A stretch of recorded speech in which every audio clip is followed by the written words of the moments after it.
Hello sales, कैसे हो आप लोग। आई होप सब बहुत ही ज्यादा अच्छे होंगे। सबकी पढ़ाई भी बहुत मस्त सी चल रही होगी। नहीं चल रही है तो मैम है तो मैं हूं आपकी अपनी Khushboo ma'am, biology master teacher at Vedantu. तो भाई आज का जो हमारा सेशन है वो है लेक्चर नंबर 2 भाई, हेरिडिटी चैप्टर का, जिसमें हम इससे पहले बेसिक्स ऑफ जेनेटिक्स पढ़ चुके थे। जेनेटिक्स से रिलेटेड काफी सारे टर्म्स को हमने पढ़ा था अपना। वेरिएशंस क्या होते हैं, जीन्स क्या होते हैं, एलील्स क्या होते हैं, फिनोटाइप, जीनोटाइप, वेरिएशन क्यों इंपॉर्टेंट है, क्या करते हैं वो वेरिएशंस। ठीक है, तो ये सारी चीजें हमने प्रीवियस लेक्चर में पढ़ी थी और मैंने आपको एक होमवर्क का क्वेश्चन भी दिया था। तो आई होप सबने वो होमवर्क का क्वेश्चन किया होगा कि what is the difference between gene and allele. तो कौन कौन मुझे बता सकता है कि जीन और एलील का डिफरेंस क्या होता है। अपार्ट फ्रॉम दिस, ये तो हो गई हमारी बात लेक्चर नंबर 1 की, जिसमें हमने बेसिक्स पढ़ा था। आज हम पढ़ेंगे ये जो बेसिक्स ऑफ जेनेटिक्स हमने इसलिए पढ़ा था क्योंकि अब हम पढ़ने वाले हैं थोड़ा सा एक्स्ट्रा ऑर्डिनरी सा, थोड़ा सा ज्यादा इंपॉर्टेंट वाला पार्ट अपने हेरिडिटी में, जो कि है मेंडल का कंट्रीब्यूशन। अब हमारे ये जो मेंडल चचा जी हैं, हमारे जो ये मेंडल जी हैं, इन्होंने क्या कंट्रीब्यूट किया था जेनेटिक्स में, हम ये पढ़ने वाले हैं। उन्होंने क्या क्या किया था, कौन से टाइप के एक्सपेरिमेंट किए थे, क्या क्या पॉइंट्स बताए थे, ये सारी चीजें हम आज के लेक्चर में पढ़ेंगे। ठीक है, इसके बाद वाले लेक्चर्स में हम बाकी रिलेटेड चीजें भी पढ़ेंगे, बट आज के लेक्चर में हम मोस्टली मेंडल ने कौन सा प्लांट यूज किया था अपने एक्सपेरिमेंट के लिए और क्या क्या हाइपोथेसिस दी थी। हाइपोथेसिस का मतलब हो गया क्या क्या पॉइंट्स उस एक्सपेरिमेंट से उन्होंने कंक्लूड आउट किए थे, हम ये सारी चीजें देखेंगे। और कौन से टाइप के लॉ उन्होंने दिए थे, ये लॉ की पूरी डिटेल हम नेक्स्ट लेक्चर में पढ़ेंगे अपने, जब हम मोनोहाइब्रिड और डाईहाइब्रिड क्रॉस पढ़ेंगे। आज में हम वो बेसिक्स चीजें सीखेंगे कि उन्होंने कौन सा प्लांट यूज किया था अपने एक्सपेरिमेंट के लिए, क्यों यूज किया था, वाई का रीजन जानेंगे, और वो एक्सपेरिमेंट करने के बाद उनका रिजल्ट क्या आया था। ठीक है, तो ये सारी ही चीजें हम आज के लेक्चर में करने वाले हैं। आई होप सबको पता चल गया होगा कि आज का लेक्चर का मेन मोटिव और कंक्लूजन क्या होने वाला है। इसके अलावा आप सबको पता है कि हमारा लेक्चर कैसे स्टार्ट होता है। हमारा लेक्चर स्टार्ट होता है एक ब्यूटीफुल से मोटिवेशनल कोट के साथ। अब क्यों ऐसा होता है? ऐसा इसलिए होता है भाई कि पढ़ाई कर रहे हो, मोटिवेशन नहीं आता है, फिर मैम से पूछते हो मैम ये नहीं हुआ है बायो में, मैम वो नहीं हुआ है बायो में, मैम डायग्राम्स नहीं समझ में आ रहे, मैम ये टॉपिक नहीं समझ में आ रहा है। तो वो सब समझने के लिए भी तो मोटिवेशन चाहिए। जब मोटिवेटेड रहोगे तभी तो चीजों को अच्छे से समझ पाओगे, मेहनत और हार्ड वर्क दोनों ही करोगे। तो रेडी हो कि नहीं हो सेशन के लिए? तो चलो स्टार्ट करते हैं हम अपने मोटिवेशनल कोट के साथ कि every morning you have two choices, continue to sleep with your dreams और wake up to chase them. Exactly भाई, सुबह सुबह स्कूल होता है, स्कूल में क्या होता है, मन नहीं होता ना जाने का, मम्मा नींद आ रही है, मुझे नहीं जाना है, मुझे नहीं जाना है। पेट का दर्द बताते हो, मम्मा मेरा होमवर्क नहीं हुआ है, मेरे पेट में दर्द हो रहा है, मेरा इधर दर्द हो रहा है, मेरा उधर दर्द हो रहा है।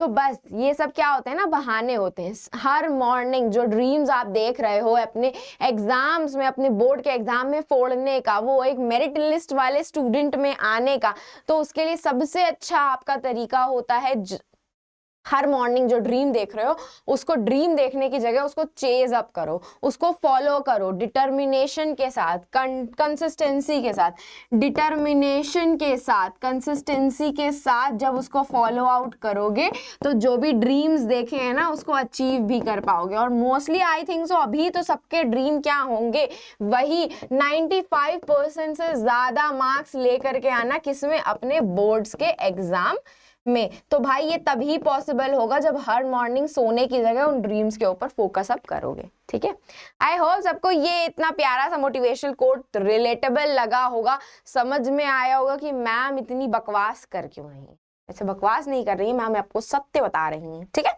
चलो तो अब हम स्टार्ट करते हैं अपने सेशन के साथ, जो कि स्टार्ट होने वाला है एक प्यारे से क्रॉसवर्ड के साथ। तो भाई बता दो कौन कौन बता सकता है मुझे कि allelic pair are similar in diploid organism, हम उसको क्या बोलते हैं? हम उसको क्या बोलते हैं, एलीलिक पेयर सिमिलर होता है डिप्लॉइड ऑर्गेनिज्म में। डिप्लॉइड का मतलब होता है जिसमें 2n नंबर ऑफ क्रोमोसोम्स होते हैं, जिसमें 2n नंबर ऑफ क्रोमोसोम्स मतलब 23 पेयर्स ऑफ क्रोमोसोम्स होते हैं। सिर्फ 23 क्रोमोसोम्स नहीं होते, पेयर्स ऑफ क्रोमोसोम्स होते हैं। ऐसे ऑर्गेनिजम्स को हम डिप्लॉइड ऑर्गेनिज्म बोलते हैं। और एलील्स मैंने क्या बताया था, it's a part of gene only. जैसे जीन हमारा जो होता है, जैसे मेरा जीन अगर मैं कहूंगी कि वो जीन हाइट का जीन है, जीन जो है वो मेरा हाइट का जीन है, तो हाइट में मेरी हाइट टॉल होगी कि शॉर्ट होगी, ये जीन का ही पार्ट कंट्रोल करता है, जिसको हम अलील्स बोलते हैं। Is a factor of gene जो कि हाइट में टॉल या शॉर्ट के कैरेक्टरिस्टिक को कंट्रोल करता है। ठीक है, क्रोमोसोम किससे मिलकर के बना है, डीएनए। डीएनए में क्या प्रेजेंट होते हैं, जीन्स प्रेजेंट होते हैं। ये जीन किसके होते हैं, अलग अलग कैरेक्टर्स के। जैसे कि मेरे हेयर्स का हो गया, तो हेयर्स मेरे ब्लैक कलर के होंगे कि ब्राउन कलर के होंगे, तो वो ब्लैक और ब्राउन जो कैरेक्टरिस्टिक होती है वो कंट्रोल करते हैं हमारे एलील्स। और जो कलर कंट्रोल कर रहा है वो हमारा होता है जीन्स। और जीन्स किसके ऊपर प्रेजेंट होते हैं, क्रोमोसोम्स के ऊपर प्रेजेंट होते हैं। समझे कि नहीं, वेरी गुड। तो ऐसा कौन सा एलीलिक पेयर है जिसमें दोनों ही एलील्स जो होते हैं सिमिलर होते हैं, टॉल और शॉर्ट, ये क्या है, एलील्स हैं, तो दोनों ही टॉल और टॉल होंगे। यस, होमोजाइगस एलील्स बोलते हैं। कहां दिख रहा है भाई होमोजाइगस, ये दिखा हमें होमोजाइगस। ठीक है, तो होमोजाइगस क्या होते हैं, ऐसे एलील्स होते हैं जिसमें जो दोनों ही एलील कैरेक्टरिस्टिक होंगे आपके सिमिलर होते हैं, टॉल टॉल होगा या फिर शॉर्ट और शॉर्ट होगा। ठीक है, ये होते हैं होमोजाइगस एलील। ठीक है, प्योर होमोजाइगस एलील। ठीक है, आया समझ में, very good. Now crossword, 2 pairs of contrasting characters is studied by. 2 pair of contrasting characters हमने किस उससे स्टडी किए थे, मे भी हो सकता है ये आपको नहीं पता हो, लेकिन मैं आपको बता दूं कि मोनोहाइब्रिड क्रॉस और डाईहाइब्रिड क्रॉस का नाम आप लोगों ने सुना होगा। सुना है कि नहीं सुना है, मोनोहाइब्रिड क्रॉस और डाईहाइब्रिड क्रॉस हमारा ये हमारे जो मेंडल जी थे, मेंडल चचा जी थे, उन्होंने बताया था। ठीक है, उन्होंने बताया था। तो अगर मैं एक सिंगल कैरेक्टरिस्टिक, जैसे कि मैंने हाइट लिया है ना, तो हाइट हमारा सिंगल कैरेक्टरिस्टिक हो गया, सिंगल कैरेक्टरिस्टिक हो गया। तो अगर हम सिंगल कैरेक्टरिस्टिक की बात करें तो हम कौन सा क्रॉस बनाएंगे, हम मोनोहाइब्रिड क्रॉस बनाते हैं। मोनो मतलब सिंगल हो गया, हाइब्रिड मतलब आपका ये कैरेक्टरिस्टिक्स हो गए, तो मोनोहाइब्रिड क्रॉस बनाते हैं। और जब हम हाइट के साथ साथ कलर का भी कंट्रास्टिंग कैरेक्टरिस्टिक ले लेते हैं तो ये हम डाईहाइब्रिड क्रॉस से पढ़ते हैं। किससे पढ़ते हैं, डाईहाइब्रिड क्रॉस से। तो उसमें वही बोल रहा है सेकंड क्वेश्चन में कि ऐसा क्रॉस जिसमें हमने 2 पेयर ऑफ कंट्रास्टिंग कैरेक्टर्स ले रखे हैं, जैसे कि कलर और हाइट का, तो वो हम किसके थ्रू स्टडी करते हैं, डाईहाइब्रिड क्रॉस के थ्रू। तो किसके थ्रू स्टडी करते हैं, डाईहाइब्रिड क्रॉस के थ्रू। ठीक है, ये नेक्स्ट लेक्चर में प्रोबेबली आएगा, अभी बस इतना समझ लो। ठीक है, offspring produce by selfing of F1 generation is generally written in 1 word. F1 generation के जो वो होते हैं,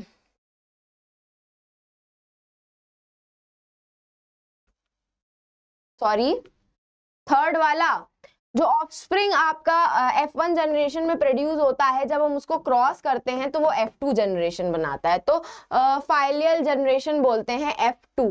F2 कहीं दिख रहा है तुम लोगों को, F तो ये दिख रहा है, F2 कहीं नहीं दिख रहा है मुझे। F2 F2 F2 F2 दिखा क्या तुम लोगों को, देखो कहाँ दिख रहा है भाई। अच्छा ये है हमारा F2 जनरेशन। ये मे भी आपको क्रॉसवर्ड अभी नहीं समझ में आएगा क्योंकि अभी आप लोगों ने ये वाला पार्ट शायद पढ़ा नहीं है, इसी वजह से। कोई बात नहीं, हम पढ़ लेंगे तब हमको समझ में आ जाएगा। ठीक है, तब दोबारा से क्रॉसवर्ड सॉल्व कर लेंगे। तो character not visible in F1 generation but visible in F2 generation, कौन से करेक्टरिस्टिक होते हैं, रेसेसिव करेक्टर होता है। देखो अब रेसेसिव और डोमिनेंट अभी तुम लोगों को नहीं समझ में आएगा, तो मोस्ट प्रोबेबली ये क्रॉसवर्ड आपको नहीं समझ में आए, लेकिन अभी ये जब चैप्टर कर लेंगे ना हम लोग, तो ये डोमिनेंट रेसेसिव क्या होता है, कंट्रास्टिंग कैरेक्टर्स क्या होते हैं, ये सब कुछ समझ में आ जाएगा। ठीक है, तो फिलहाल के लिए परेशान होने की जरूरत नहीं है, मैम है आपको सब कुछ सॉल्व करवाने वाली है। चलो moving ahead with the topic, तो यही सब था तो अगर हम बात करें अपने फादर ऑफ जेनेटिक्स की, जैसे आपने फादर ऑफ बायोलॉजी मुझसे पूछा था तो मैंने आपको आंसर दिया था मैं हूं, तो आप लोगों ने मुझे बड़ा प्यारा सा रिप्लाई दिया था, मैम आप तो मदर ऑफ बायोलॉजी हैं। तो मदर नहीं हूं ना, मैं फादर हूं। तो हमारे अगर हम जेनेटिक्स की बात करें, फादर ऑफ जेनेटिक्स की बात करें, जेनेटिक्स का मतलब हम जीन्स की स्टडी कर रहे हैं। किसकी स्टडी कर रहे हैं? जीन्स की स्टडी कर रहे हैं, ठीक है। तो हमारे जो ये ग्रेगोर मेंडल चचा जी थे ना, देख रहे हो कितने बढ़िया से मस्त सा ऐसा डाल रहे हैं सीड कि ले लो भाई सारे सीड ले लो, सब कुछ उग जाओ तुम लोग, जरूरत है तुमको उगाने की। तो भाई ये जो मेंडल जी थे हमारे, कौन थे? ग्रेगोर मेंडल जी। इनको हम फादर ऑफ जेनेटिक्स बोलते हैं। अब फादर ऑफ जेनेटिक्स हम क्यों बोलते हैं? क्योंकि इन्होंने बहुत सारे ऐसे एक्सपेरिमेंट्स किए थे जिससे हमें पता चला था कि पेरेंट्स से ऑफस्प्रिंग में चीजें कैसे ट्रांसमिट होती हैं, कैसे ट्रांसफर होती हैं, कौन कौन रिस्पॉन्सिबल होता है। हम अगर अपने मम्मी पापा जैसे दिख रहे हैं तो हम क्यों दिख रहे हैं, वेरिएशंस आ रहे हैं तो क्यों आ रहे हैं, ये सारे क्वेश्चन का आंसर मेंडल के एक्सपेरिमेंट्स के थ्रू ही मिला था हमको। ऐसे इतने इंपॉर्टेंट एक्सपेरिमेंट्स किए थे, इसीलिए उनका नाम फादर ऑफ जेनेटिक्स रख लिया गया है, ठीक है। चलो, तो अब अगर हम बात करें मेंडल जी की, तो कौन से प्लांट के ऊपर उन्होंने एक्सपेरिमेंट परफॉर्म किया था? कोई मुझे बता सकता है कि कौन से प्लांट के ऊपर उन्होंने एक्सपेरिमेंट परफॉर्म किया था? यस, कौन सा एक्सपेरिमेंट, किस प्लांट के ऊपर एक्सपेरिमेंट किया था? पेन चेंज कर लेती हूँ। वो था पायसम सटाइवम, पायसम सटाइवम। अब ये कौन सा प्लांट होता है? ये होता है पी प्लांट, मटर का पौधा। भाई मम्मी जब मटर छीलती हैं तो मटर छीलते टाइम निकाल निकाल के खाने में बड़ा मजा आता है। क्यों मजा आता है? क्योंकि मीठे होते हैं भाई मटर। तो ये मीठे से जो हमारे मटर हैं, हमारे ये जो पी प्लांट है, पाइसम प्लांट है हमारा, पाइसम सटाइवम, इसने ही, यही मेन प्लांट था जो ग्रेगोर मेंडल जी ने हमारा यूज किया था वो सारे जेनेटिक एक्सपेरिमेंट्स को परफॉर्म अप करने के लिए, जिसके बेसिस पे उन्होंने काफी कुछ बताया था। तो सब कुछ बताऊंगी क्या क्या बताया था। फिलहाल पी प्लांट की बात की जाए तो अब क्वेश्चन ये आता है कि उन्होंने सिर्फ पी प्लांट को ही चूज क्यों किया? क्वेश्चन कम्स हियर कि why he chose P plant. उन्होंने पी प्लांट को क्यों चूज किया? कोई मुझे बता सकता है कि उन्होंने पी ही प्लांट को क्यों चूज किया? आप जैस्मिन प्लांट यूज कर लेते, सनफ्लावर प्लांट यूज कर लेते, रोज का प्लांट यूज कर लेते, क्यों यूज किया उन्होंने पी प्लांट? कोई बता सकता है मुझको?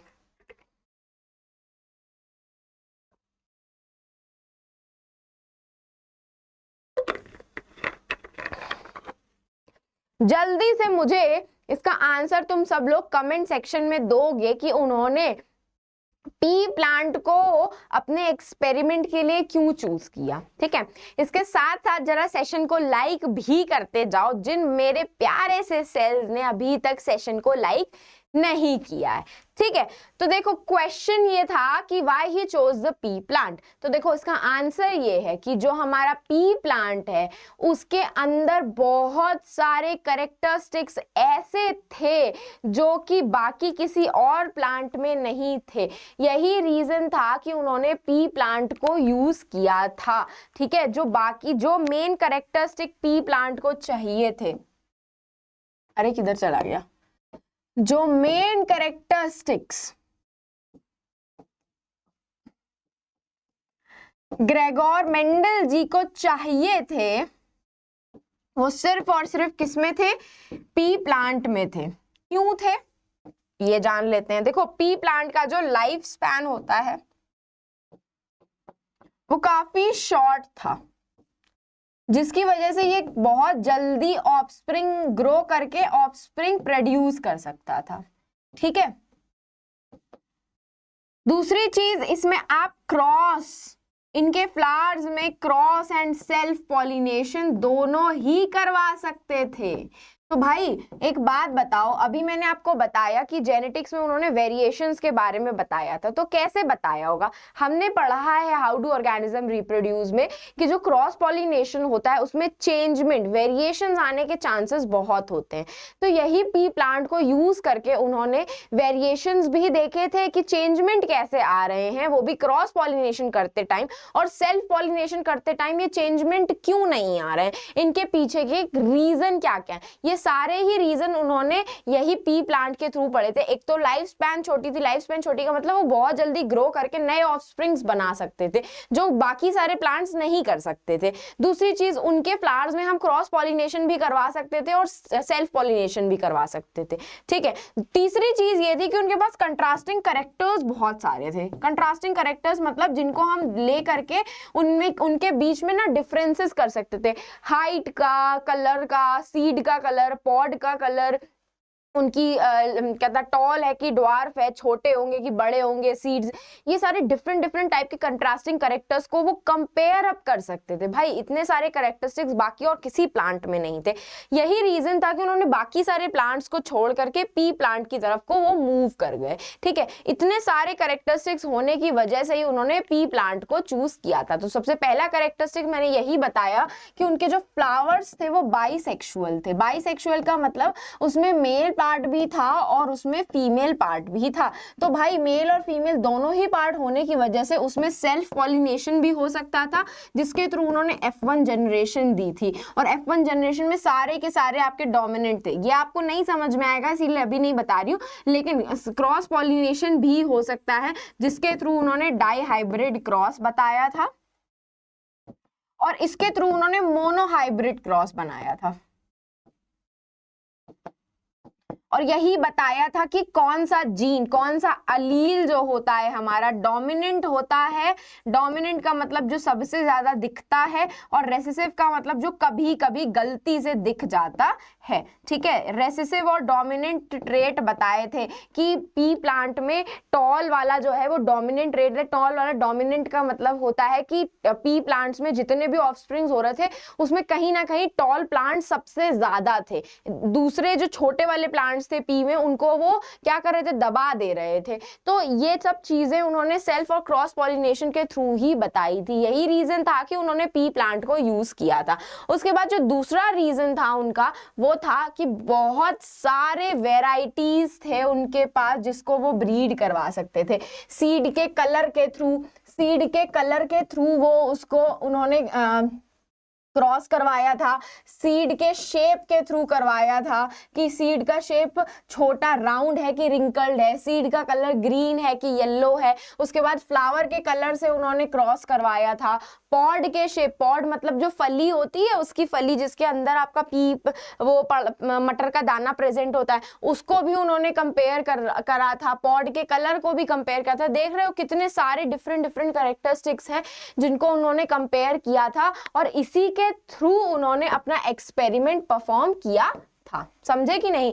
यही रीजन था, इतनी सारी वेराइटीज मिलने की वजह से एक प्रॉपर पी के प्लांट में वो था कि उन्होंने अपने एक्सपेरिमेंट में पी प्लांट को यूज किया था। उसके बाद जो दूसरी कैरेक्टरिस्टिक थी वो ये थी कि एनुअल प्लांट जो होते हैं, ये annual plant which produces large number of offspring, ऐसा प्लांट था जो पूरे साल भर ग्रो हो सकता था और बहुत सारे ऑफस्प्रिंग ग्रो करवा सकता था। नॉर्मली अगर वो किसी और प्लांट को यूज कर रहे थे तो उनके ऑफस्प्रिंग्स ना लिमिटेड थे और वो एक पर्टिकुलर सीजन में ही ग्रो कर रहे थे। लेकिन जो पी प्लांट था वो एक एनुअल प्लांट था, और इसमें जो सपोज करो एनुअल प्लांट में भी अगर वो किसी एक टाइम पे भी ग्रो करवा रहे थे ना, तब भी उसमें जो ऑफस्प्रिंग्स थे, उनके ऑफस्प्रिंग का मतलब जो कि बच्चे वो प्रोड्यूस कर रहा था प्लांट, वो बहुत ही लार्ज नंबर में थे। क्या थे? बहुत ही लार्ज नंबर में वो ऑफस्प्रिंग्स थे।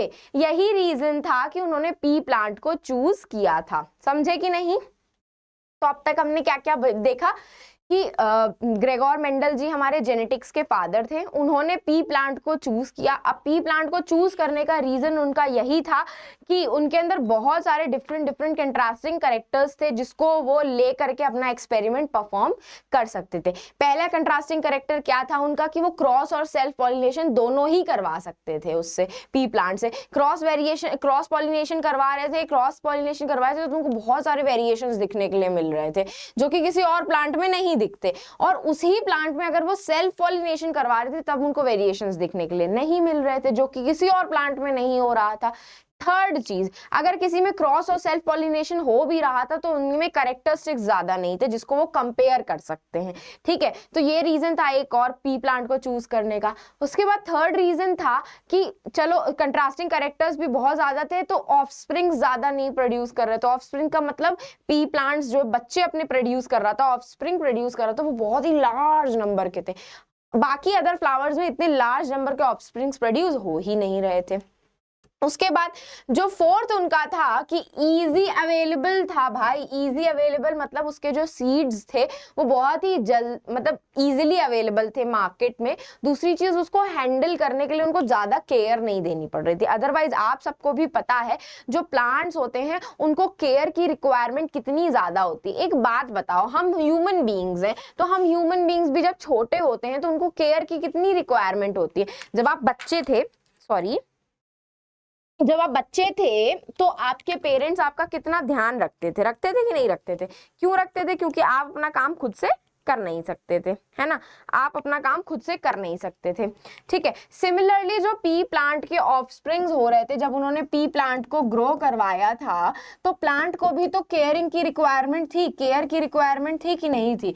लेकिन ये जो पी प्लांट था ना, इसको हैंडलिंग की रिक्वायरमेंट बहुत ही ज्यादा कम पड़ी, बहुत लेस अमाउंट में पड़ी इसको हैंडल करने की रिक्वायरमेंट। यही रीजन था कि उन्होंने पी प्लांट को चूज किया। 4 रीजन अब तक हमने देखे हैं, देख रहे हो, 4 रीजन अब तक हमने देखे हैं जिसकी वजह से उन्होंने पी प्लांट को यूज किया था। अब मैं आपको एक और चीज बता दूं कि इससे रिलेटेड एक 3 मार्क का क्वेश्चन जरूर आएगा इस चैप्टर से कि why Gregor Mendel selected the P plant for his all the experiments of genetics. क्यों उन्होंने पी प्लांट को यूज किया था अपने एक्सपेरिमेंट्स के लिए, ठीक है। तो मेक श्योर कि आप इस चीज को इग्नोर करके मत जाओ, इस क्वेश्चन को इग्नोर करके मत जाना कि उन्होंने पी प्लांट को क्यों यूज किया था। मैंने इतने सारे रीजन दिए, 4 रीजन तो ऐसे ही खड़े खड़े हमें पता चल गए। अगर हम बाकी रीजंस की बात करें तो अगेन शॉर्ट लाइफ स्पैन होता है। शॉर्ट लाइफ स्पैन का मतलब क्या होता है? बहुत ही लेस टाइम में ये ग्रो करके रिजल्ट शो कर देते हैं। लेस टाइम में ग्रो करके इन्होंने रिजल्ट को शो कर दिया था जो बाकी किसी और प्लांट में हमको नहीं मिल रहा था, वो जो बाकी किसी और प्लांट में हमें नहीं मिल रहा था, ठीक है। आया समझ में कि नहीं आया? पता चला? तो कौन कौन से 5 रीजंस हो गए? क्रॉस और सेल्फ पॉलिनेशन हो गया, ठीक है, क्रॉस और सेल्फ पॉलिनेशन हो गया, शॉर्ट लाइफ स्पैन हो गया, बहुत सारे कंट्रास्टिंग कैरेक्टर्स हो गए, हैंडलिंग की रिक्वायरमेंट ज्यादा नहीं थी, और क्या था? और बताओ क्या था? खुद ही भूल गई मैं। और था कि बाइसेक्सुअल होते हैं, वेराइटीज बहुत सारी होती हैं, large number of offsprings produce करते हैं, इजी अवेलेबल हैंडल होते हैं, और लाइफ स्पैन का मतलब बहुत ही कम टाइम में ग्रो करके ऑफस्प्रिंग्स प्रोड्यूस कर देते हैं, और ऑफस्प्रिंग्स जो प्रोड्यूस करते हैं वो भी काफी लार्ज नंबर ऑफ अमाउंट में होते हैं। आई होप सबको अब ये पार्ट समझ में आया होगा कि जीन्स क्या होते हैं, एलील्स क्या होते हैं, और ये टर्मिनोलॉजी समझ में आई होगी, और ये समझ में आया होगा कि मेंडल ने पी प्लांट क्यों यूज किया था। समझे कि नहीं समझे? समझे? वेरी गुड बड़ू बको सबके सब। चलो moving ahead with the next. तो ये था सारे कंट्रास्टिंग कैरेक्टर्स। अब ये क्या थे? Contrasting characters. ये सारे क्या है? Contrasting characters. कंट्रास्टिंग कैरेक्टर्स का मतलब ये होता है कि डिफरेंट टाइप के उनकी कैरेक्टर्स जिसको यूज करके उन्होंने एक्सपेरिमेंट्स परफॉर्म किए थे। इन्हीं सबको यूज करके उन्होंने एक्सपेरिमेंट्स परफॉर्म किए थे, जिसमें क्या क्या कंट्रास्टिंग कैरेक्टर्स थे? उनकी स्टेम की लेंथ ली थी कि छोटी होती है, टॉल होती है कि ड्वार्फ होती है, पॉड के कलर लिए थे इन्फ्लेटेड होते हैं, इन्फ्लेटेड मतलब एकदम मस्त से चिकने चिकने होंगे या कंस्ट्रिक्टेड होंगे, उनमें कंस्ट्रिक्शंस पड़े होंगे। सीड का शेप यूज किया था उन्होंने अपने करेक्टरिस्टिक में। ये सब जो आप बता रहे हो ना, इनको हम जीन्स बोलते हैं। क्या बोलते हैं? इनको हम जीन्स बोलते हैं। और जीन्स में अगर मैं सिर्फ हाइट के जीन की बात करूं, अगर हाइट के जीन की बात करूं तो उसमें दो टाइप के अलील्स प्रेजेंट होते हैं, दो अलील्स होते हैं, या तो टॉल वाला अलील होगा या तो फिर ड्वार्फ वाला अलील होगा। तो भाई जो जीन होता है, it's a part of DNA only, chromosome only, and जो अलील होता है is a factor of gene. Gene अगर हाइट का जीन है या आई कलर का जीन है तो आंखों का कलर ब्लैक होगा कि ब्राउन होगा, उसको हम ब्लैक और ब्राउन को अलील्स बोलते हैं और कलर को हम लोग जीन्स बोलते हैं। तो ये सारे जीन्स थे और ये सारे अलील्स थे उनके, ठीक है, ये सारे अलील्स थे, ठीक है। क्या थे, समझे कि नहीं जीन्स और अलील्स का मतलब? तो अगर मैं अलील्स की बात करूं तो उन्होंने दो टाइप के अलील्स लिए थे, 2 टाइप्स ऑफ अलील्स उन्होंने लिए थे, जिसमें से अगर मैं बोलूं कैपिटल टी, अब यहाँ पे ये कैपिटल टी टॉल दिखा रहा है, ठीक है, ये दोनों ही क्या है, अलील्स हैं। अलील्स हमेशा पेयर में होते हैं। कैसे होते हैं? देखो, ये मेरा क्रोमोसोम है,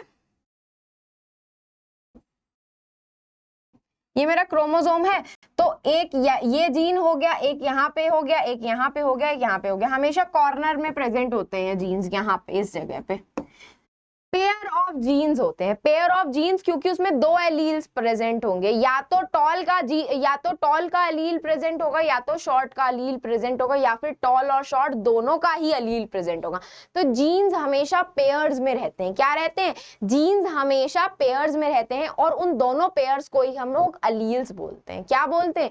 अलील्स बोलते हैं। तो अलील हमारे या तो टॉल और टॉल भी हो सकते हैं, टॉल और शॉर्ट भी हो सकते हैं, या शॉर्ट और शॉर्ट भी, ड्वार्फ भी हो सकते हैं। तो अगर दोनों ही टॉल होते हैं तो ऐसी कंडीशन को हम होमोजाइगस कंडीशन बोलते हैं। क्या बोलते हैं? ऐसी कंडीशन को हम होमोजाइगस कंडीशन बोलते हैं। और अगर दोनों ही ड्वार्फ होते हैं तो ऐसी कंडीशन को भी हम होमोजाइगस ही कंडीशन बोलते हैं, ठीक है। लेकिन अगर उसमें एक टॉल है और एक शॉर्ट है तो ऐसे कंडीशन को हम हेट्रोजाइगस कंडीशन बोलते हैं। क्या बोलते हैं? हेटेरोजाइगस कंडीशन बोलते हैं, ठीक है। हेटेरोजाइगस का मतलब दो डिफरेंट टाइप के अलील्स प्रेजेंट होना, ठीक है। जीन्स, पहले क्या पॉइंट बताया, जीन्स हमेशा पेयर में प्रेजेंट होंगे, जो दो पेयर्स होते हैं उनको हम अलील्स बोलते हैं। अलील्स को हम लोग अल्फाबेटिकल फॉर्म में अपने नोटबुक में रिप्रेजेंट करते हैं, जिसमें से अगर आप कैपिटल वर्ड्स यूज कर रहे हो तो वो आपका ऐसा अलील दिखाएगा जो कि डोमिनेंट होता है। अगर आप कैपिटल वर्ड यूज कर रहे हो अलील के लिए तो वो ऐसा पेयर दिखा रहा होगा जो कि आपका डोमिनेंट होगा। क्या होगा? डोमिनेंट होगा।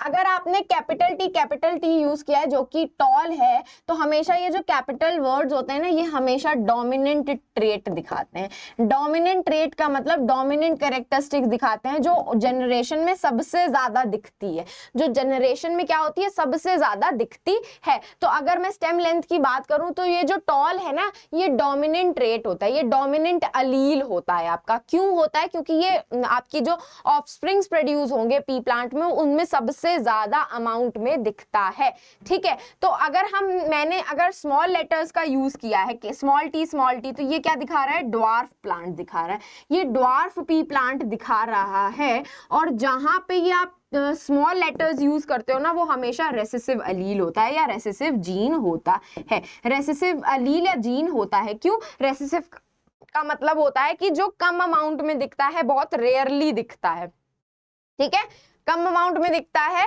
क्योंकि डोमिनेंट अलील जो होता है, डोमिनेंट ट्रेट जो होता है, वो रेसेसिव ट्रेट को दबा देता है, ठीक है, रेसेसिव ट्रेट को दबा देता है। अगर मैंने डोमिनेंट जीन बोला या डोमिनेंट अलील बोला या डोमिनेंट ट्रेट बोला तो मतलब वही होता है।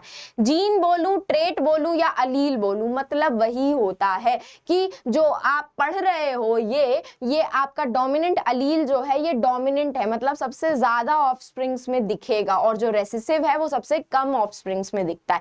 और और इसके बाद हम लोग ना अपने मोनो हाइब्रिड और डाई हाइब्रिड क्रॉस में ये पढ़ेंगे कि जो डोमिनेंट अलील होता है वो किस जनरेशन में सबसे ज्यादा दिखता है और जो रेसेसिव अलील होता है वो किस जनरेशन में दिखता है। ये हम इसके नेक्स्ट वाले लेक्चर नंबर 3 में पढ़ेंगे। लेक्चर नंबर 2 में आप बेसिक समझ लो कि जब भी हम लोग जीन्स क्या होते हैं वो बताया मैंने, अलील्स क्या होते हैं, पेयर ऑफ अलील्स होते हैं जो जीन के फैक्टर होते हैं, ठीक है। अगर मैं कैपिटल वर्ड्स यूज कर रही होंगी तो वो डोमिनेंट ट्रेट दिखा रहा होगा, ठीक है। और अगर मैं स्मॉल लेटर्स यूज कर रही होंगी अल्फाबेट में तो वो ड्वार्फ दिखा रहा होगा, मतलब रेसेसिव ट्रेट दिखा रहा होगा जो सबसे कम अमाउंट में, मतलब सबसे कम अमाउंट में जनरेशन में दिखेगा। और अगर मैं बात करूं करेक्टर्स की तो ये सारे करेक्टर्स हमारे ग्रेगोर मेंडल जी ने यूज किए थे, जिसको लेकर के उन्होंने एक्सपेरिमेंट्स किए थे और इन्हीं एक्सपेरिमेंट्स के थ्रू उन्होंने 3 तरीके के लॉ दिए थे, 3 लॉज दिए थे। तो अभी लॉ बताऊंगी, उससे पहले ये देख लो, ये जो टेबल है ना आपकी, ये टेबल से एक्सपेरिमेंट सबसे ज्यादा आते हैं। ये टेबल आपकी मोस्ट इंपॉर्टेंट टेबल है, लिख भी दे रही हूँ, ये आपकी मोस्ट इंपॉर्टेंट टेबल है क्योंकि इससे सबसे ज्यादा एक्सपेरिमेंटल क्वेश्चंस आते हैं, इससे सबसे ज्यादा एक्सपेरिमेंटल क्वेश्चंस पूछे जाते हैं। तो मेक श्योर करना एक्सपेरिमेंटल क्वेश्चंस आते हैं कि आप इन सब के मतलब आपको पता हो कि इसमें से डोमिनेंट ट्रेट कौन सा होता है और रेसेसिव ट्रेट कौन सा होता है, आपको ये पता होना चाहिए। क्योंकि कभी कभी ना क्वेश्चन में घुमा भी देते हैं, वो एज इट इज भी दे सकते हैं और उल्टा भी करके दे सकते हैं। तो आपको पता होना चाहिए डोमिनेंट ट्रेट क्या होता है, रेसेसिव ट्रेट क्या होता है, और अलील्स को हम डोमिनेंट वाले केस में कैसे शो करते हैं और रेसेसिव वाले केस में कैसे शो करते हैं। अगर मैं पॉड की शेप की बात करूं तो पॉड का शेप, चलो हमने बी, कैपिटल बी और स्मॉल बी ले लिया, ठीक है। तो पॉड का शेप हमारा ये वाला डोमिनेंट का दिखाता है, जिसको हम हमेशा कैपिटल वर्ड से दिखाते हैं, और ये हमारा हमेशा रेसेसिव दिखाता है, जिसको हम हमेशा स्मॉल लेटर से दिखाते हैं। तो कैपिटल बी मेरा पॉड का जो शेप है वो इन्फ्लेटेड है, और स्मॉल बी वो क्या होगा, कंस्ट्रिक्टेड हो जाएगा। सीड का शेप देखेंगे तो सीड के शेप में हम लोग क्या कर ले, कैपिटल आर स्मॉल आर हम लोगों ने ले लिया राउंड का शेप, ये क्या हो गया, राउंड का शेप, और ये क्या होता है हमारा डोमिनेंट ट्रेट हो जाता है। ये कैसा ट्रेट है हमारा, डोमिनेंट ट्रेट है, ठीक है, डोमिनेंट ट्रेट है। और स्मॉल आर जो होता है वो हमारा रिंकल्ड शेप होता है, पॉड का रिंकल्ड शेप होता है, और ये हमारा किस टाइप का ट्रेट होता है, रेसेसिव ट्रेट होता है, जो कि बहुत ही कम जनरेशन में दिखाई देने के लिए पड़ता है। जब आपको हाइब्रिड क्रॉस बताऊंगी, मोनो हाइब्रिड और डाई हाइब्रिड क्रॉस, तब आपको ये समझ में आ जाएगा कि इसका मतलब होता क्या है।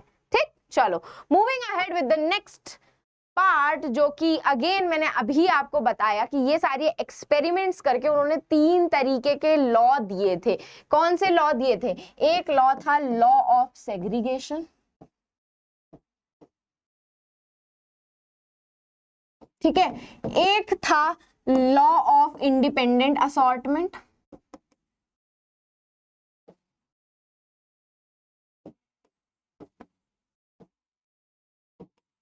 और एक था लॉ ऑफ डोमिनेंस। ये सारे ही एक्सपेरिमेंट, ये सारे ही कंट्रास्टिंग कंट्रैक्टर के ऊपर उन्होंने एक्सपेरिमेंट करके ये 3 तरीके के लॉ दिए थे, जिसको हम लोग अपने मोनो हाइब्रिड और डाई हाइब्रिड सेशन के उसमें समझेंगे कि लॉ ऑफ सेग्रीगेशन क्या होता है, लॉ ऑफ इंडिपेंडेंट असॉर्टमेंट क्या होता है, और लॉ ऑफ डोमिनेंस क्या होता है। ये तीनों किस चिड़िया के नाम होते हैं। तो आई होप अब तक आपको जीन का डिफरेंस, अलील का डिफरेंस, डोमिनेंट ट्रेट क्या होता है, रेसेसिव ट्रेट क्या होता है, और पी प्लांट मेंडल जी ने क्यों यूज किया था समझ में आ गया होगा। क्योंकि यही छोटे छोटे टर्म्स हैं जो अगर आपको नहीं समझ में आएंगे तो हेरिडिटी का जो चैप्टर होता है मस्त कंफ्यूजन वाला हो जाता है।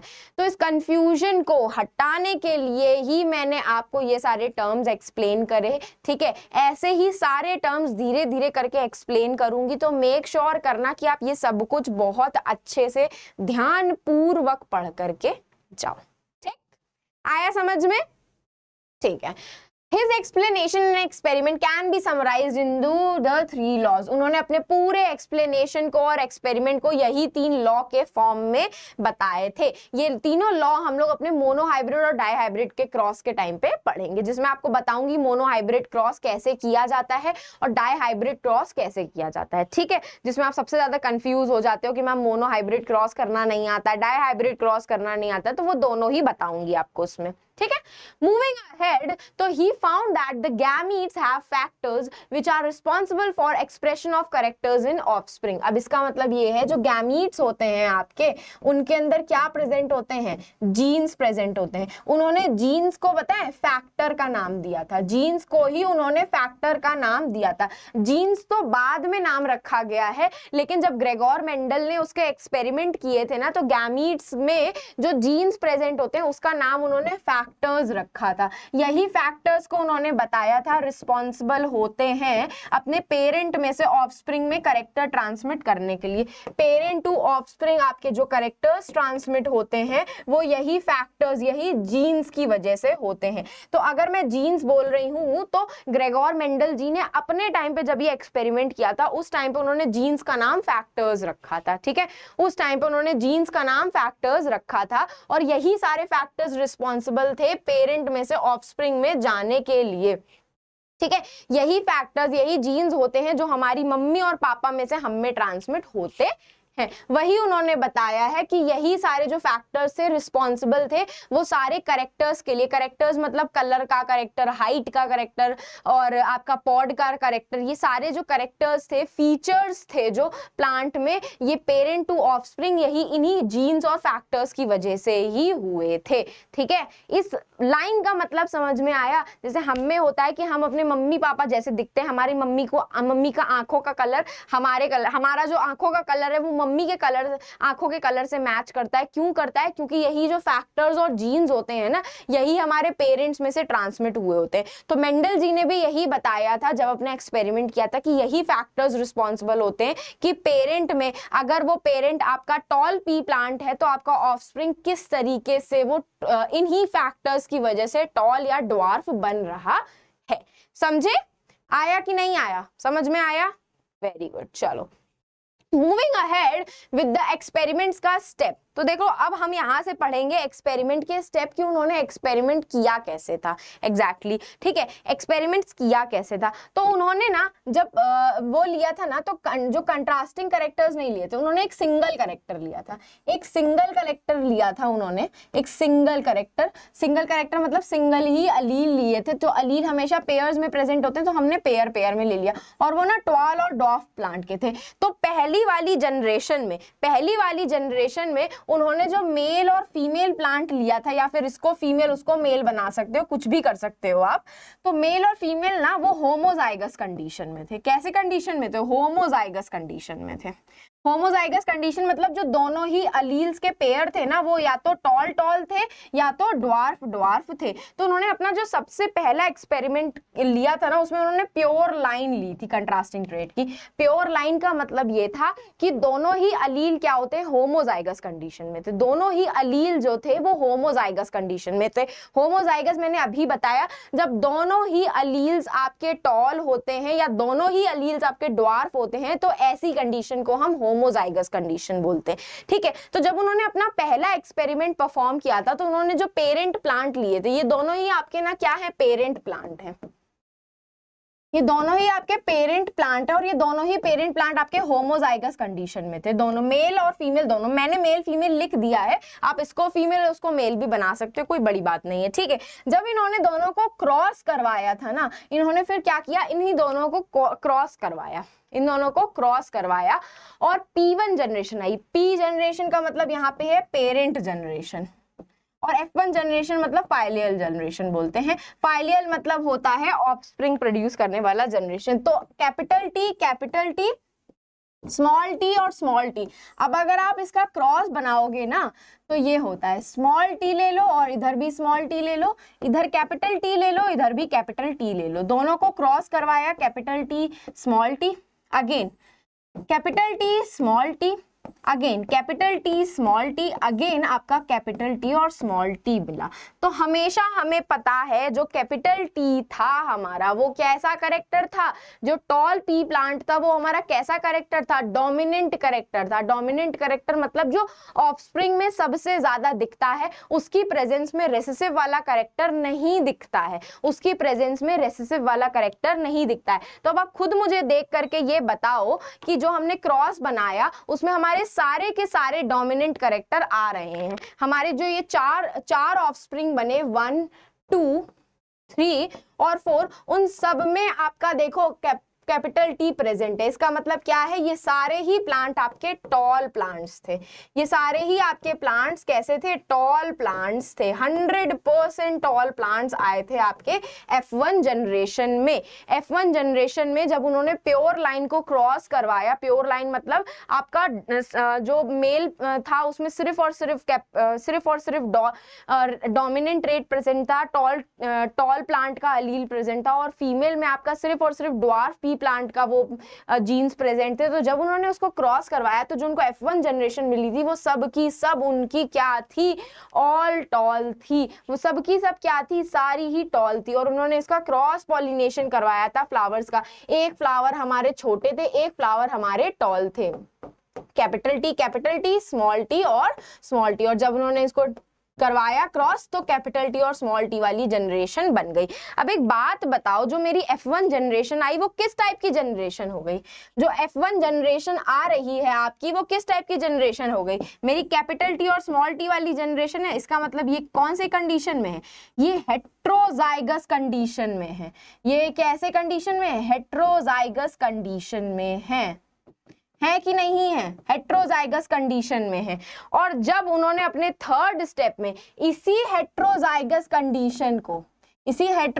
कंडीशन को सेल्फ पॉलिनेट करवा दिया। ये टॉल प्लांट था, ठीक है, हेट्रोजाइगस कंडीशन में, और इसी प्लांट के को क्रॉस करवा दिया उन्होंने, सेल्फ पॉलिनेशन करवा दिया, इन दोनों का सेल्फ पॉलिनेशन करवा दिया, इन दोनों का सेल्फ पॉलिनेशन करवा दिया था कैपिटल टी और स्मॉल टी के बीच में। तो अब देखो उनको कौन सी ब्रीड मिली थी, capital T small T, capital T और स्मॉल टी। अब दोनों को अगर मैं क्रॉस करूं, capital T capital T, capital T small T, capital T small T और स्मॉल टी, उनको 3 प्लांट्स टॉल मिले थे और एक प्लांट ड्वार्फ मिला था, जिसको उन्होंने नाम दिया था F2 जनरेशन का। इसी को ही उन्होंने F2 जनरेशन का नाम दिया था, जिसको हम फाइलियल जनरेशन 2 बोलते हैं। तो फाइलियल जनरेशन 2 F1 जनरेशन में जहां आपके 100% प्लांट्स कैसे थे, टॉल थे, वैसे ही F2 जनरेशन में 100% प्लांट्स आपके कैसे थे, ड्वार्फ, सॉरी 100% बोल रही हूँ, 75% आपके जो प्लांट्स थे वो कैसे थे, ड्वार्फ, टॉल थे, सॉरी 75% ही सिर्फ टॉल थे, और आपका 25% सिर्फ एक प्लांट आपका कैसा था, ड्वार्फ था।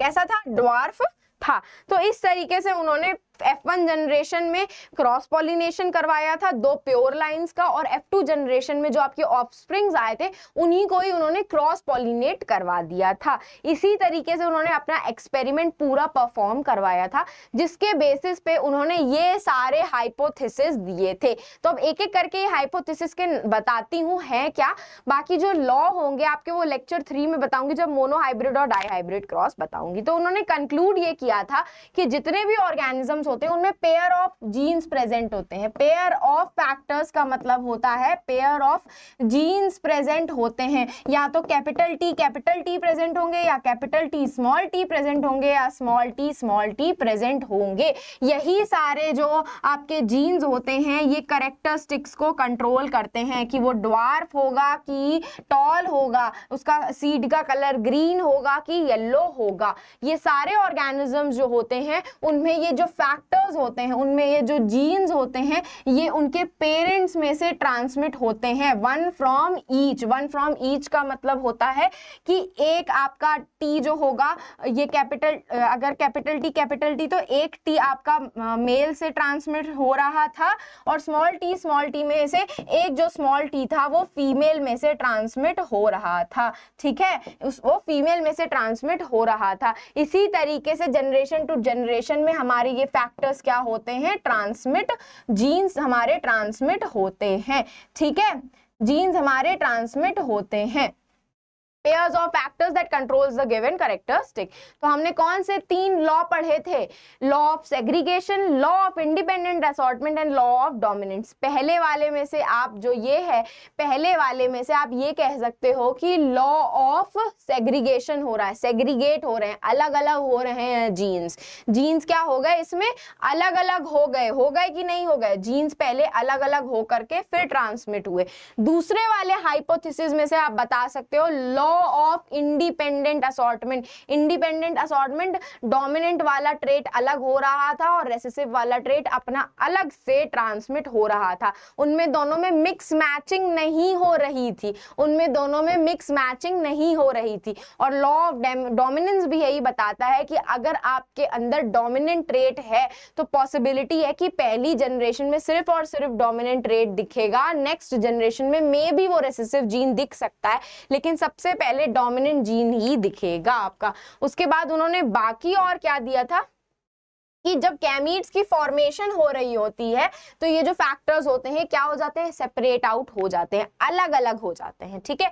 जैसे कि ये जो गैमीट की फॉर्मेशन हो रही है, ये हमारे गैमीट्स थे, जब इनकी फॉर्मेशन होती है तो ये सेपरेट आउट हो जाते हैं इस तरीके से, ठीक है। ये क्या हो गए, गैमीट्स हो गए हमारे, और ये गैमीट्स जब फॉर्मेशन होती है तो ये अलग अलग सेपरेट हो जाते हैं इस तरीके से, और यही जब मिल करके बनते हैं तो आपका नया ऑफस्प्रिंग जनरेट हो जाता है। If an organism has two unlike factors called alleles for a characteristic, one may be express and the total other will be not. तो यही तो वो बोल रहे थे कि अगर उसके पास 2 तरीके के अलील्स हैं, कैपिटल टी और स्मॉल टी नाम के ये अलील्स हैं, तो एक ही हमेशा एक्सप्रेस होता है, ओनली वन एक्सप्रेस, और दूसरा वाला, और जो एक्सप्रेस होता है वो दूसरे वाले अलील को हमेशा दबा देता है। क्या देता है, दबा देता है। अगर उसके पास 2 पेयर ऑफ अलील्स हैं, वो भी डिफरेंट टाइप के, जैसे कि इसमें टॉल और ड्वार्फ हैं, तो इसमें से अगर टॉल वाला शो हो रहा है तो टॉल वाला शॉर्ट वाले को हमेशा दबा देता है।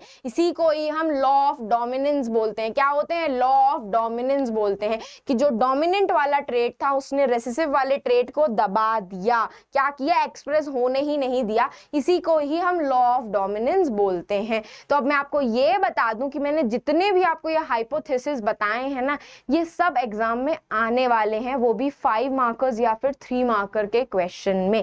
तो मेक श्योर करना कि आप ये सारे हाइपोथेसिस बहुत ही ज्यादा अच्छे से पढ़ के जाओ। और यहाँ है आपके लिए एक प्यारा सा फेवरेट सा मेरा होमवर्क का क्वेश्चन। तो अब आपको ये पी प्लांट में लाइफ स्पैन की क्या इंपॉर्टेंस थी, मुझे ये कमेंट सेक्शन में कमेंट करके जरूर बतानी है। तो होप सबको ये सारा मतलब सब पूरा लेक्चर अच्छे से समझ में आया होगा कि उन्होंने पी प्लांट क्यों चूज किया था, पी प्लांट के साथ उनके स्टेप्स क्या क्या थे एक्सपेरिमेंट करते टाइम, और उस एक्सपेरिमेंट से उन्होंने हाइपोथेसिस क्या क्या दी थी। और नेक्स्ट वाले लेक्चर में वापस से इन सारे हाइपोथेसिस को एक बार कंक्लूड कर दूंगी, ताकि जो आपको इस लेक्चर में आपने पढ़ा है वो दूसरा लेक्चर अटेंड करते टाइम आप भूल ना जाओ, ठीक है। तो परेशान होने की जरूरत नहीं है, मैम यहीं पर है सब कुछ एक्सप्लेन करने के लिए।